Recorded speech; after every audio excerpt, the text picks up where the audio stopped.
Ayan guys, welcome back to my vlog. Sa ating paglilibot ay naantay natin ang paglabas ng baboy ramong ito. Ayan guys, makakasalubong ko siya sa daanan.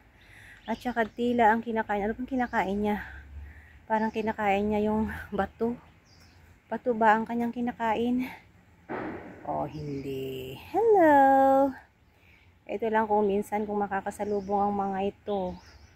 Dapat mag-ingat kasi kung minsan nanghahabol sila ng tao. Kaya kung andito pa siya sa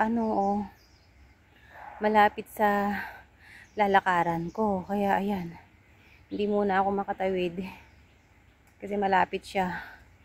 Takot ako. Baka mamaya sakmalin ako. Kaya ingat-ingat po sa mga naglalakad dito. Thank you so much po for watching. Ayan, paakyat na siya dyan sa may gubat. Kaya pwede na tayong mag-cross.